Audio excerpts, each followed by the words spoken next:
Good morning, Olive Branch family, and welcome to our online service. We're so glad that you're able to join us. We're actually in season 2, episode 2 for today's service, The Chosen, Hope for the Broken. That's our series, and we encourage you to watch the episode before the messages on Sunday so you can kind of understand where we're going with them and really give you an idea, an imagery as well. So it's been such an amazing series, and we encourage you, if you're in the area, to join us in person. It's going to be amazing. Following next couple of Sundays, it's going to be really great, and we encourage you as well. But now we have a service. Let's worship God, as well as get into the message where Pastor Ken's going to lead us in that word. So have an amazing Sunday. Have an amazing October. God bless, and we'll see you hopefully in person.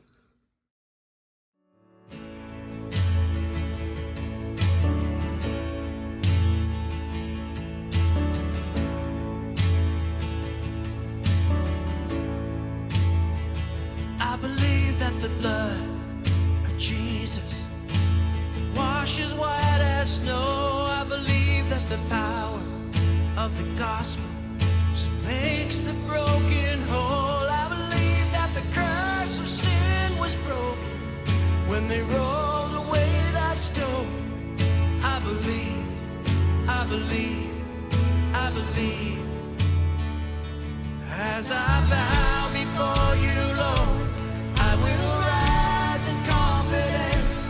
I will see your goodness, Lord, in the land I'm living in.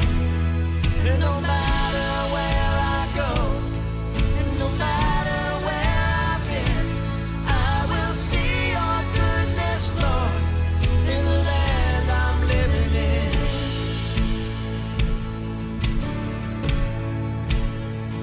I believe that the walls start falling, we fall down on our knees. I believe that the lame will go walking, and the blind are gonna see. I believe that the gates of hell will tremble when the church begins to say, I believe, I believe, I believe. As I bow before you, Lord, I will rise in confidence. I will see your goodness, Lord, in the land I'm living in. And no matter where I go, and no matter where I've been, I will see your goodness, Lord, in the land I'm living in.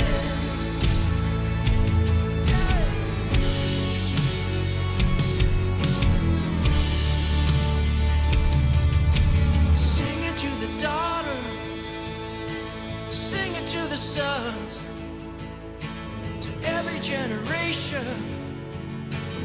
Look at what the Lord has done. Sing it to the darkness, when the light has come. Sing it to the nations. Look at what the Lord has done. Sing it to the daughters, sing it to the sons, to every generation. Look at what the Lord has done. Sing it to the darkness,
We're in a series, and it's based on The Chosen. I hope that you have sat down and watched the actual season for this.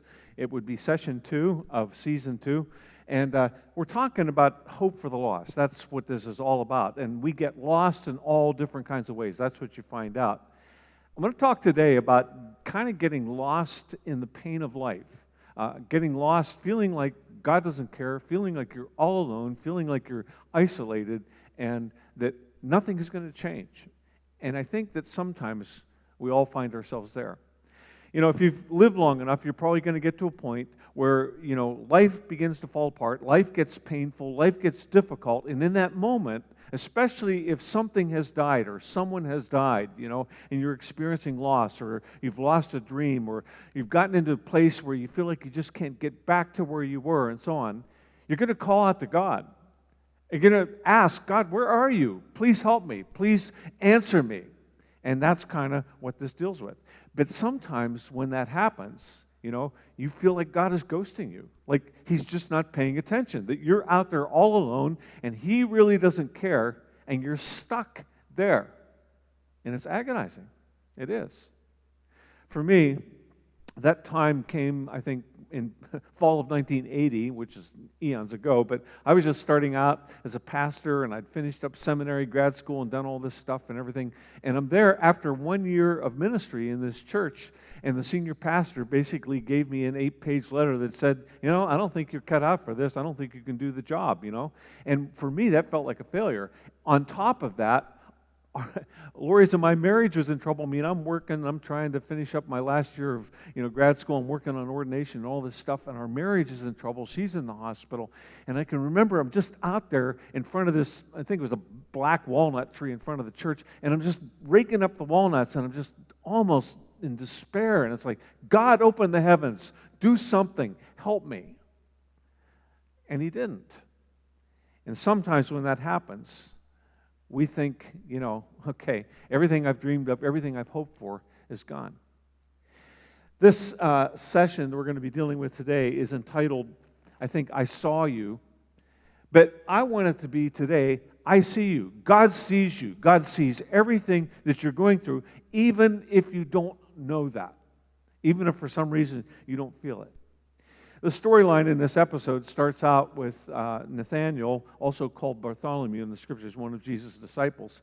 And he has built this thing. He's an architect. He's scrambled. He's worked hard, and he's working in Caesarea, which was largely occupied by Romans. Built this thing, and then the whole thing collapsed. He gets fired, and he knows he's not going back to everything that he has worked so hard to achieve with his life. And the question is, God, do you see me? I feel like you're not understanding me. And it's like he's quoting from Psalm 13. Let me read it for you. Oh Lord, how long will you forget me? Forever? How long will you look the other way? How long must I struggle with anguish in my soul and with sorrow in my heart every day? Watch this scene, and I think it'll give you kind of a feeling for what's actually going on in this episode. This was done for you.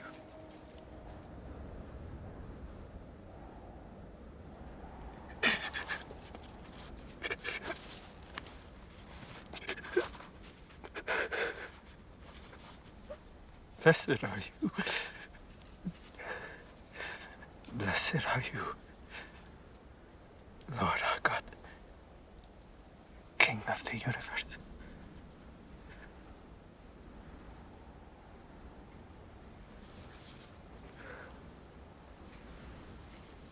Hear Israel, the Lord is our God. The Lord is one.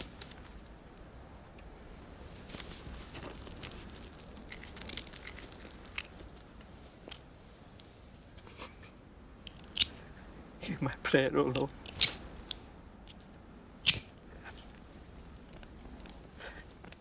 Let my cry come to you.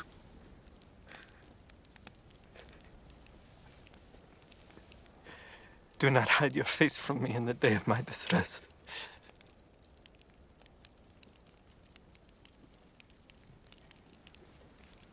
Incline your ear to me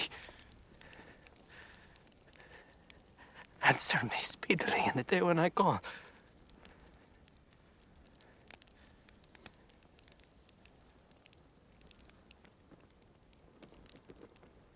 No?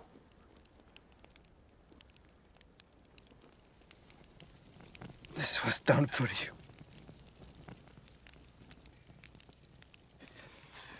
Do not hide your face from me. Do you see me?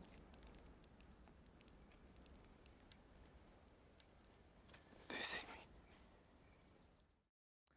Psalm 13 actually originates with David. And if you know anything about David, you know that he's the golden boy of Israel. You know, Samuel comes to the ranch where his dad has sheep and finds him and anoints him as the next king of Israel, you know. And then he goes out to meet his brothers who are out on the front lines of the war, and he kills this massive warrior by the name of Goliath, you know. And he's the man after God's own heart. And he begins to lead Israel's armies, you know. And he's best friends with the king's son. He marries the king's daughter, Michal, you know, and like his stock is like going almost straight up, like he's just on this roll.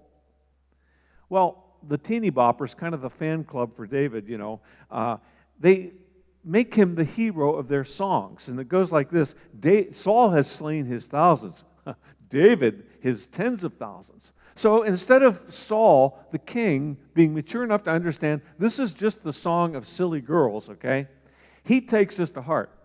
And he becomes jealous and angry and paranoid. And that opens a door in his heart for darkness, for the demonic. And he, like you've heard of being insanely jealous, that's him. Because he goes on this thing where he is out to kill David. That becomes his life mission, killing David. And David lost everything. David lost his wife, David lost his job, David lost his country, he lost his family, he lost his friends, and he's on the move, like he's a fugitive from justice. And Saul is hunting him down like a rabbit. It gets worse. After about 10 years or so had passed, David had built up kind of this ragtag group of guys, about 600 of them, you know, and they're all kind of misfits and fugitives from justice and so on. And so they're living in this town called Ziklag, which was basically given to them by the Philistine army. Ironically, the same group of people that Goliath was the hero warrior for, and so on. So a group of raiders, Amalekites, came along while they were off on a mission, and they burned the whole town and stole everything that they had. Like they took their wives, they took their kids, their money, and everything. And these guys get back, and they are mad. Like you don't want to make these guys mad because they are terrifying, you know. But it says this: David was now in great danger because all his men were very bitter about losing their sons and daughters. I would be too. And they began to talk of stoning him. But listen to what happens. But David found strength in the Lord his God. David had made a critical decision that I think all of us have to make at some point in our lives. And that is that we are not going to react to life and to what happens, but we're going to respond. And Psalm describes that turning point. First, he's honest. God can handle that, you know. It says, oh Lord, he writes this. These are the circumstances behind why he's writing this psalm. Oh Lord, how long will you forget me? Forever? How long will you look the other way? How long must I struggle with anguish in my soul, with sorrow in my heart every day? When life hits the wall, you know, when, you know, you lose the career that you've worked all your life for, or when you realize that there is a dream in your life for your marriage or for your kids or for something else, it's never coming true. When you have this financial plan for how you're going to survive, you know, in your later years, and that crumbles. When the person who promised their faithfulness to you, you know, before all your friends and family chooses to basically deny you and reject you, you go to God. You go to the only one who can do anything to help. And here's the problem. Many times you're in so much pain, like David here, you're in so much pain. If he kind of gives signals that he's not available, or he's not listening, or he's kind of turned away, or he's off adjusting the twinkle on stars, something happens down inside.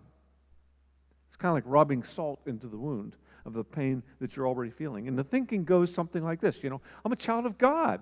I belong to him.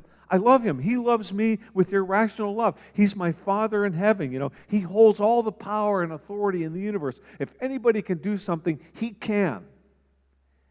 And when it feels like he's not listening or that he doesn't care, then all of a sudden that changes the tune for all of us, right? Sometimes instead of thinking more deeply about who God is and how he works in our lives and what his work looks like, we kind of get to the point where we react to that. We say, okay, if you're not going to pay attention to me, then I'm not going to pay attention to you either.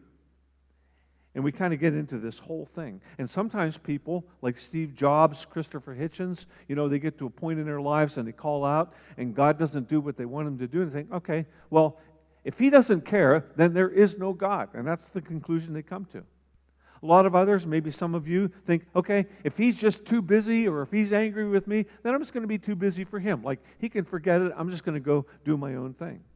Some conclude, that he's like their earthly dad, and their earthly dad was always too busy and always going off, always doing something else and so on, and they have to perform to get his attention, and they think, okay, well, I'm going to just perform, or I'm just going to just scrap the whole thing.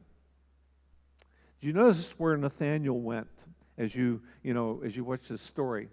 He doesn't get a sign, he didn't get an answer, so he goes to the bar. And he's having this he's having this conversation with the bartender, and just give me a glass of your strongest and your cheapest. And he begins to talk about this death, and the bartender says, oh, okay, well, you were the one that died, right? And he says, what was the cause of death? And he said it was hubris, pride, arrogance.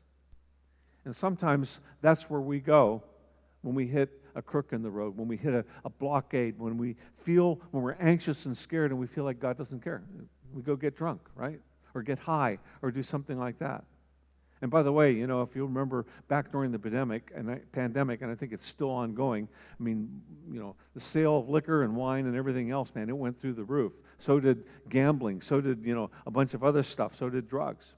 And people, when they're anxious, they think, I can't stand this feeling, and I've got to do something about it. And that's where they go. Maybe, during that time, you thought, okay, I'm just going to follow a new God. And my new God is convenience and comfort. And I'm not going to say that. I'm not going to announce it to my friends. I'm not going to tell God. But that's the new God. That's the new focus of my life. It says to love God, with all your heart, soul, strength, and mind. That's what I'm going to love. I'm going to love comfort and convenience. Some people just get angry when they don't get what they want, and it's kind of like a temper tantrum. You ever see a kid pull a temper tantrum, You get angry and you just stomp around, and do all this stuff, hoping to get what you want, and sometimes we do that, that's what toddlers do, right? But adults don't do that. Well, actually they do. If you've been around adults enough, you know that sometimes they pull temper tantrums. Going back to David, you'll notice that when his men reacted and blamed him for everything, he didn't react. He didn't react. See, he'd watched Saul, his boss, the guy who had chased him, react with jealousy and paranoia. And he thought, well, that didn't get him anywhere. He'd also learned his lesson. Years before, he was, early in his life, David and his men went and they were watching this guy by the name of Nabal, watching his sheep and stuff like this while they did all the shearing and everything. So they're thinking, well, he'll help us out because we protected him and so on. So this Nabal flips them all off. Now, his name means fool or jerk, and that's exactly what he was. He was a jerk. He was a fool. So David basically says, guys, get your swords on. Like, we're gonna go after this guy, and there's not going to be a person living when we're all done. Nabal, did this. And his wife, though, on the other hand, was just she was beautiful and she was intelligent. You may have heard her name. Her name was Abigail. And instinctively, she says, I've got to do something to solve this problem. So she loads up a bunch of mules and she takes the food and everything out to David. And this is what she basically says. You don't want a stain of murder on your conscience. You're going to be king someday. You don't want this thing chasing you down as part of your reputation. And fortunately, he listened. And I think that was part of what he had kind of taken into his soul. Reaction does not get you anything. Responding does. So David learned to respond instead of react, okay? And tell you what, if you learn to do this, this may be the most important thing that you ever learn in your life because it is so critical, okay? Now, this is kind of what goes on in us. So, we're get bummed out like Nathaniel was. We're sitting under the fig tree and so on. And we know what God says, that our calling is to love God and love others. And what happens while we're sitting there, while we're despondent, and while we're feeling sorry for ourselves, is that we listen to these lies about God and about others. And then we react. We get angry. David learned to respond. And what you begin to learn is you begin to learn that God is still in charge. God still sees all the big pieces, even when he doesn't do what we ask him to do or what we think he ought to do.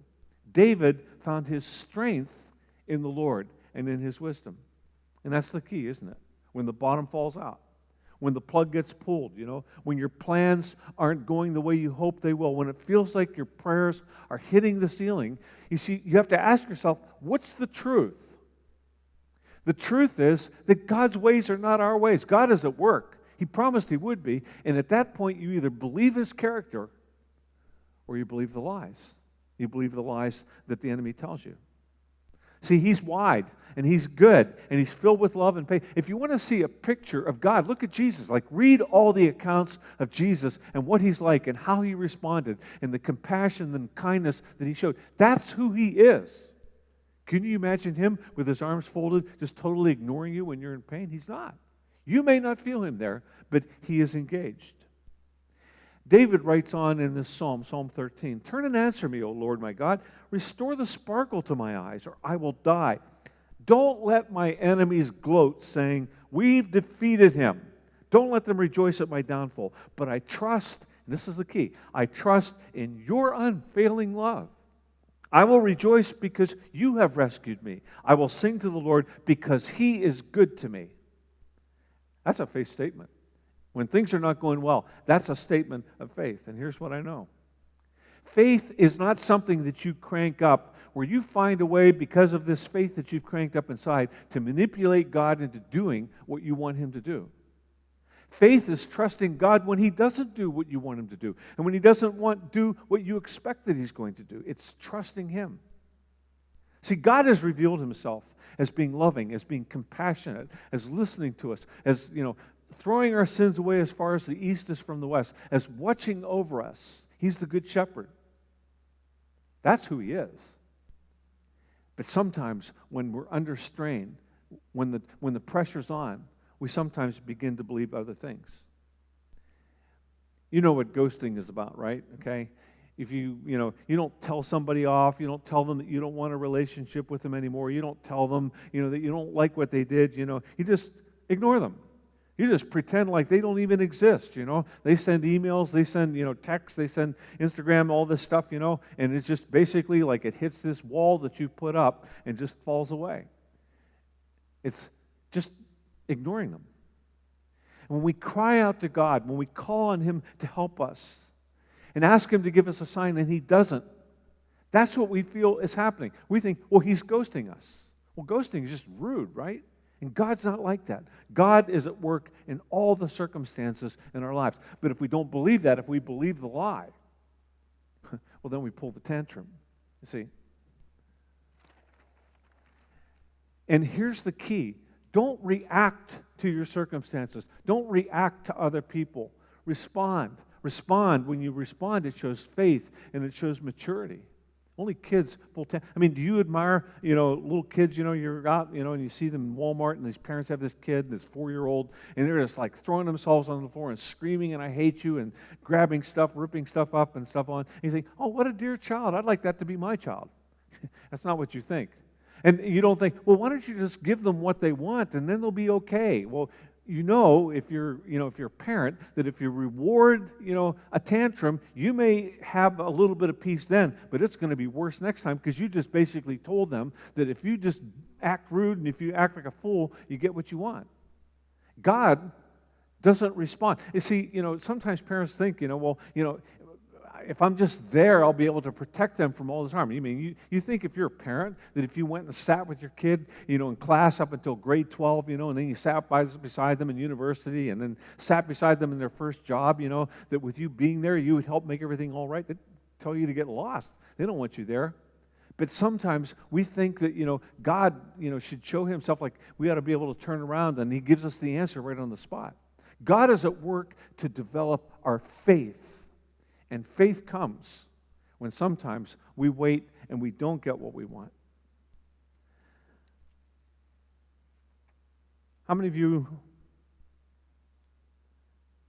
are willing to trust God when life gets difficult? See, that's what it really gets down to. God is at work in this area called discipline. Hebrews, the author of Hebrews writes about this, and these people were thinking, well, we're just going to, ditch Jesus because he's not doing this. Life is getting hard, People were taking our stuff. We're not getting jobs, so we're just going to ditch Jesus. And he said, Jesus is higher than the angels. He's higher than Moses. He's higher than the temple and all the laws that you obey there. Why would you throw him away? Like, what are you going to have left if you get rid of Jesus? He talks about discipline, and we all know this works. Most of you have at some point done this in your life. You had to discipline yourself, to study, even when your brain was hurting. You had to discipline yourself to exercise even when you didn't feel like it. Discipline is a critical thing to learn in life. It's being able to delay your gratification. It's very, very important. And, whoever wrote the book of Hebrews writes this: "For our earthly fathers disciplined us for a few years, doing the best they knew how. But God's discipline is always good for us, so that we might share in his holiness. No discipline is enjoyable while it's happening." Well, that would be true, right? It's painful. But afterward, there will be a peaceful harvest of right living for those who are trained in this way. If you want to look at it like this, time and pressure turns coal into a diamond. It takes a lot of time. Takes a lot of pressure. But that's what God is working. God is at work, you see, and he's way more powerful than any circumstance. He's way more powerful than anybody who's creating a problem in your life. He is able, during that time, if you just let him do his work, to do something valuable in your life. If you just look at it as a hassle, my brain's hurting and I've had 4 hours of sleep, I'm not doing this anymore. Or, I just can't pass up the butter tarts and the cookies and stuff like this, or whatever it is, my muscles are aching. If you just look at the pain and that's all you see, then you're going to give up. If you understand what God is doing, that he is doing something, the discipline is helping you, is doing when you go through the difficult times, that he is up to something good in your life. He's the only one that can do that. And the truth about life is that life is amazing. Life is amazing, but it's difficult. It's mysterious, isn't it? The book in the book of where he describes love, Paul basically says, right now we don't see clearly. In fact, we don't see clearly at all. It's all warped and twisted and so on. We can't see clearly because they didn't have anything that looked like a clear mirror back in that day. But he says, so we love. Love is what lasts. One day we're going to see with clarity what God has been doing, and we're going to be amazed. But right now, we do what he asks us to do, which is to love. It's the most important thing that we will ever do, because your forever is based on it. We tend to think 6 months at a time. We plan, wow, I've got this big plan for 6 months. God is not planning for the next 6 months of your life necessarily. He's planning for the next 6 million years of your life. He looks way out there. He sees who you are going to be forever, and that's who he wants you to be. Jesus, I know him well enough to know that he always told the truth. And when he said this, he basically says, in this world you're going to have trouble. That was the truest thing that he ever said, right? Some of you may remember an old group by the name of REM, and they recorded a song years ago that said, "Everybody hurts." It says, when your day's long and the night is yours alone, like you're laying there in bed looking at the ceiling, when you're sure you've had enough of this life. Well, hang on. Don't let yourself go, because everybody cries, everybody hurts sometimes, and God sees it, and he cares about what you're going through. And God's response is, I see you. I see you. I see what you're going through. You think you're alone, but I have never turned my face away from the people that I've created. The only one I've ever turned my back on is Jesus, my son, when he died for your sin, and I couldn't bear to look at him. But I haven't turned my back on anybody else. And I will never turn away from you. When you're having the time of your life and you're at a party, I see you. When you feel, like nobody sees and nobody cares, you're all alone, I see you. When you're at your worst, when you're hiding in the darkness of your bedroom crying, I see you there. And God has a way of redeeming and reclaiming all these things in our lives and restoring the very worst that life throws our way. He's the only one that can do that. He's the only one that has the power to do that. But he needs our cooperation. It's called faith. Anger and frustration basically says, God's ditched me. Faith says, God is always at work in my pain. I don't understand now, but one day I believe that I will. But sometimes you have to wait. That's the way it works, right? Time, you have to wait. Isaiah wrote this, but those who wait on the Lord shall renew their strength. They will mount up like wings like eagles. They will run and not grow weary. They will walk and not faint. That's our promise. The author of Hebrews basically says, you got to keep moving forward. Don't forsake the assembly of, the gathering with other believers. And that's one of the first things we do, right? Walk away from church, of these people, and so on. And we fail to love others as we've been called to do. This is not about us, just our satisfaction. It's about also giving it to others, like encouraging them, comforting them. Now, we really don't know what kind of work Nathaniel did. We don't know what broke his heart. We don't know why he was under this fig tree. They give us some ideas of why that might have been, but we do know that there was a good friend, Philip, who came and sought him out and changed his whole future, changed his destiny, and changed the destiny of thousands of other people with 3 words: come and see. I don't expect you to believe me, but come and see. Come and see what's going on.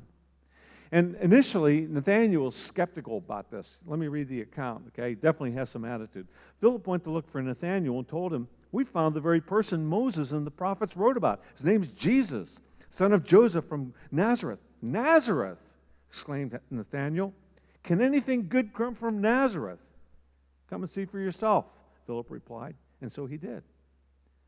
And this is what happened. Watch this scene as Nathaniel meets Jesus and realizes that Jesus saw him. Watch this. Rabbi, Well, this is a good night. You know who stands beside you there? this is my friend, Nathaniel. Yes, the truth teller. I'm sorry? Man is often deceitful. And Israel began with Jacob, a bit of a deceiver, yes? Yes.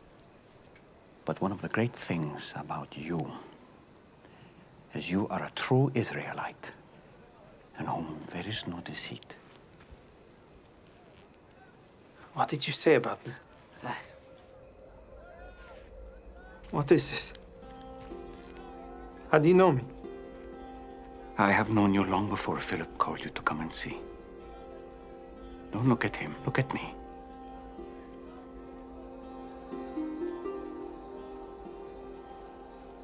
When you were in your lowest moment, and you were alone, I did not turn my face from you.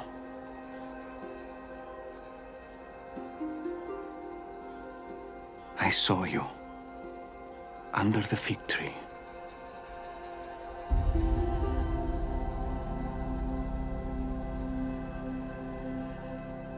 Rabbi. There it is.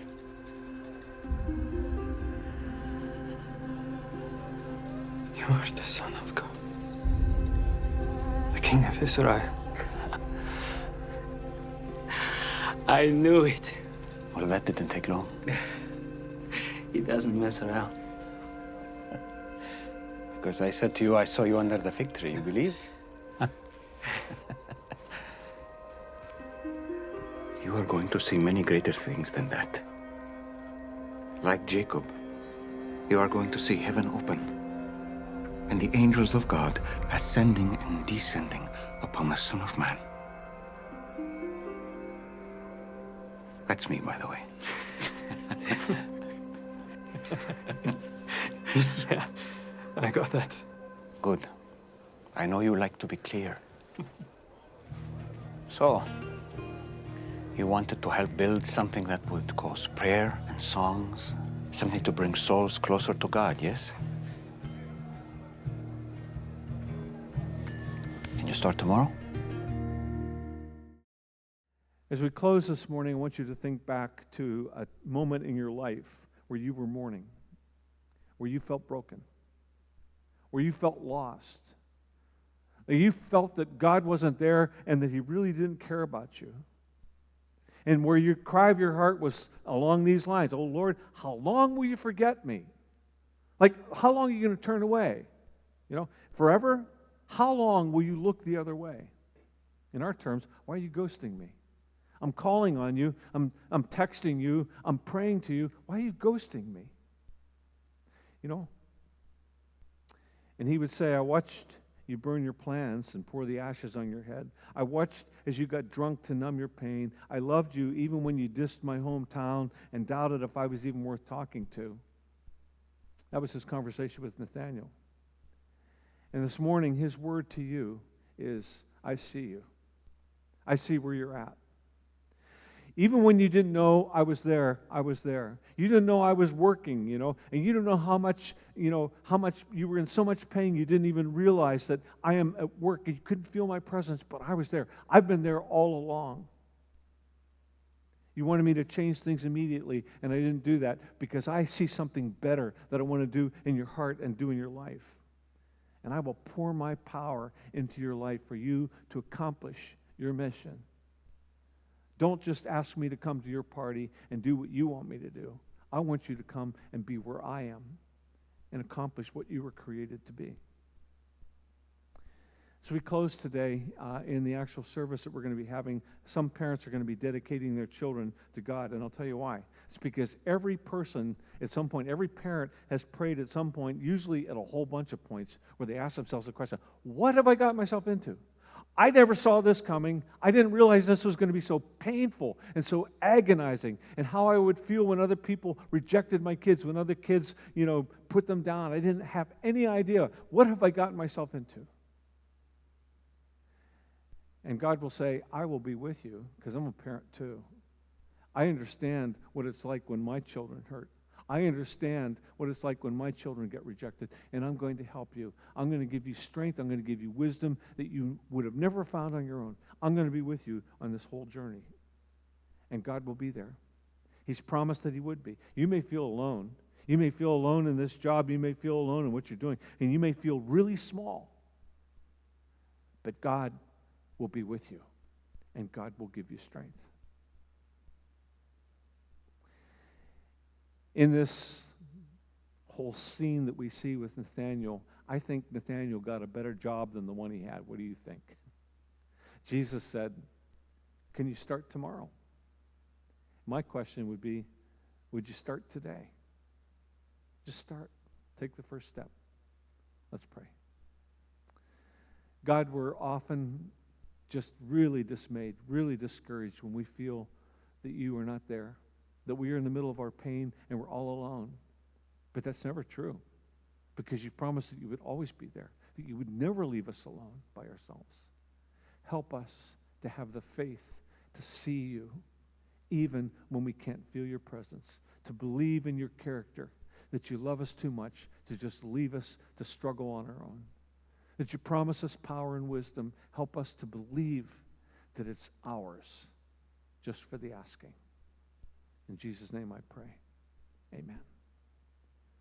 And so may God go with you. May he prove his presence to you.